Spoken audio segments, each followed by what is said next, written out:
I think we held them just to 30% from the field in the second half. We really did a great job on the defensive rebounds. I think we ended up out-rebounding them by 24 total, and that's something that we've been focusing on with our team. The one thing we obviously still did was return to basketball over, but the way Prairie View presses and the different traps and zones that presents a different look and a problem. And that's kind of hard your first game of the season. So, but I thought our guys responded well, especially down the stretch. You know, when you play a team, everybody thinks you're supposed to blow them out and get an easy win, and that's really not the case. I thought they did a very good job. I think they're a very well-coached team. The one thing I was really concerned about is they take a lot of threes, and when you take a lot of threes, there tend to be a lot of long defensive rebounds. So I wanted to make sure we were able to chase those down. I really thought that Gavin Ware responded well in the second half. I think he had a double-double alone just in the second half. And I really challenged him at halftime. I didn't think he was playing very well because he needs to be a post presence for us. And I thought he got the ball down in the post a lot of time and scoring opportunities and really just didn't convert. So I thought I.J. Reddy and Andre Applewhite played well for the first time playing college basketball. So, you know, this is something that we'll learn from and move on, but it's always good to get a win. When y'all scrimmaged a couple weeks ago, you talked about I.J. coming in and completely changing the game. And in one instance, he hits a three-pointer with a guy in his face, and 2 or 3 seconds later he gets a steal, leads to a bucket. Just talk about what he's able to do as a true freshman. Goes 6 of 10, 14 points, just kind of controlled the game. Yeah, well, I think the one thing that you always, look back at with IJ, he's a winner. And so down the stretch there, he went and made winning plays, and that's important. And he's not afraid to go do that. We set a ball screen for him, and when you set a ball screen late in the shot clock, it's upon that guy who has the ball to just go make a play.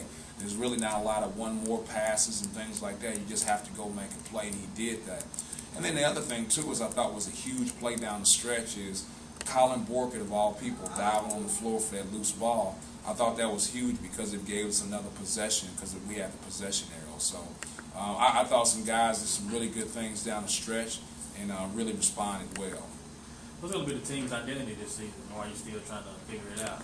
Oh, I think that's an ongoing process.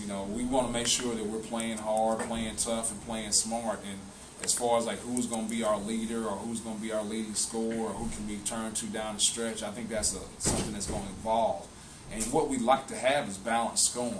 But at the end of the shot clock and the end of the game, you need to have somebody to go make a play. And I think we've got a couple candidates. Chicken can go make plays in the end of the shot clock, and I think IJ can do that as well too.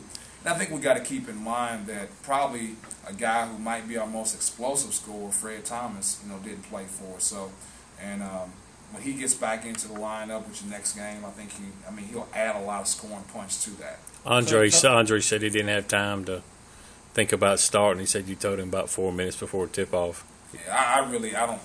Everybody makes a big deal about starting.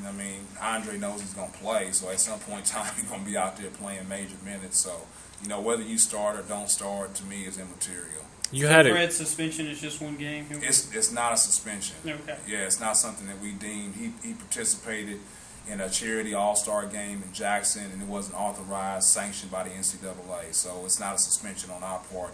It's by the NCAA for participating in that game. So this is it? That's it, yeah. It's a game-for-game situation. With IJ's shot, they got within 62-55, and then IJ hits the big shot, and then you guys get the steal. That was kind of something different from last year because instead of letting him creep back into it and make a last possession game, you guys quickly turned around in like 25 seconds, and you were back up by double digits, and they never threatened again. Yeah, I think we turned it around from 7 to 14, and our lead in a short amount of time. And you need a guy out there. I always tell our guys, we can X and O all we want to, but at the end of the day, players have to make plays. And so I always say I can tell you who's going to win an X and O matchup between coaches. Whoever has the pin last is going to win that matchup. And at the end of the day, our guys have to go out and make plays, and IJ has a willingness and courage to go out and do that. Only dressed 8 tonight. Was there a reason why some of these other guys weren't out there playing tonight? They're ineligible. Okay. You can only dress guys that are eligible to play. So all those guys that are walk-ons at this point in time are not eligible to play. What are some things that you're looking for from IJ for the rest of the season? Leadership. Anytime you're playing the point guard position, you want that to be a leadership position. So, as the season continues to progress, I want more and more put on his plate, and I want to expect him to be a leader. Any other questions?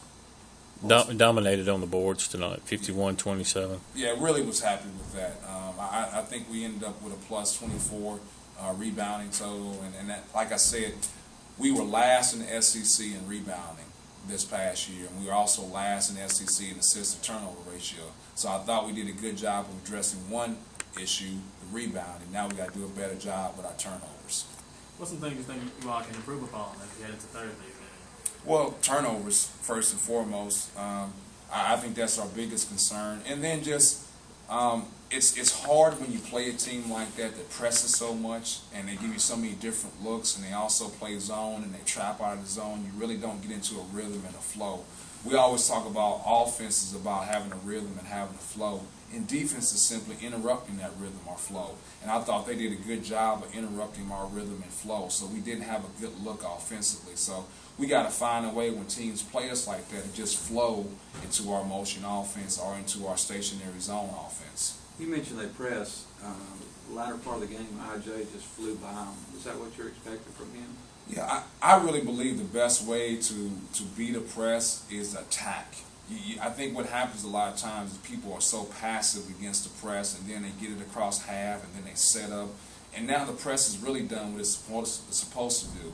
Now the shot clock is at 24 seconds, and you're trying to set up a play, and I don't want that. I want us to be able to go attack right away. So when IJ goes and makes a play versus a press, and really just anybody, it can be Chicken, it can be Fred Thomas, it can be anybody that's a good ball handler, I just want him to go make a play against the press. I want to give him room and opportunity to do that.